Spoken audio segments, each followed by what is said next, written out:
આગળ વાત મહીસાગરની કરીએ। મહીસાગર જિલ્લાના લુણાવાડામાં 8 ઇંચ જેટલો વરસાદ ખાબકતા જળભરાવના દ્રશ્યો જોવા મળ્યા। લુણાવાડા શહેરના માંડવી બજાર, હાટડિયા બજાર, હુસેની ચોક, વડધરી રોડ સહિતના વિસ્તારોમાં પાણી જ પાણી થઈ ગયા છે। ભારે વરસાદના કારણે જનજીવન પર પણ અસર પડી રહી છે। મહીસાગર જિલ્લામાં બારે મેઘ ખાંગા થયા હોય એવા દ્રશ્યો નજરે પડી રહ્યા છે। તો લુણાવાડામાં 8 ઇંચ જેટલો વરસાદ ખાબક્યો છે, જેના કારણે જળભરાવના દ્રશ્યો સર્જાયા। મહીસાગર જિલ્લામાં સાર્વત્રિક વરસાદી માહોલ જોવા મળી રહ્યો છે, ત્યારે લુણાવાડામાં પણ 7 થી 8 ઇંચ જેટલો જે વરસાદ છે જે નોંધાયો છે, જેને લઈને માર્ગો જાણે પાણી થયા હોય તેવા દ્રશ્યો સર્જાયા છે। આ દ્રશ્ય છે લુણાવાડા શહેરના હાટડિયા બજાર વિસ્તારના।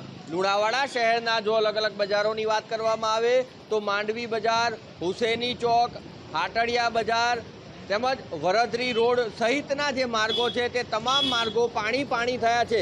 લોકોને ભારે હાલાકીનો સામનો કરવો પડી રહ્યો છે। આજે સતત ચોથા દિવસે પણ મહીસાગર જિલ્લામાં આ જ રીતે અનરાધાર વરસાદ વરસી રહ્યો છે, જેના કારણે જનજીવન ઉપર પણ તેની સ્પષ્ટપણે અસર જોવા મળી રહી છે। આજે આઠમનો દિવસ છે, તહેવાર છે, પરંતુ વરસાદના કારણે લોકો પોતાના ઘરથી બહાર નીકળવાનું ટાળી રહ્યા છે। ત્યારે સાર્વત્રિક મહીસાગર જિલ્લામાં જે વરસાદ વરસ્યો જેને લઈને જળભરાવના જે દ્રશ્યો સામે આવી રહ્યા છે, ત્યારે પાલિકા તંત્ર દ્વારા પણ જે પ્રી મોન્સૂનની કામગીરી કરવામાં આવતી હોય છે તે કામગીરી સામે પણ અનેક સવાલો ઉદ્ભવી રહ્યા છે। હિરેન પંડ્યા, એબીપી અસ્મિતા, મહીસાગર। તો મહીસાગરના સંતરામપુરમાં 11 ઇંચ જેટલો વરસાદ ખાબકતા દુકાનોમાં પાણી ભરાયા છે। સંતરામપુર કોલેજ રોડ ઉપર આવેલા દુકાનોમાં પાણી ભરાયા છે, શોરૂમોમાં પાણી ભરાયા છે। અનરાધાર વરસાદ વરસતા માર્ગો પર જળબંબાકારની સ્થિતિનું સર્જન થયું છે।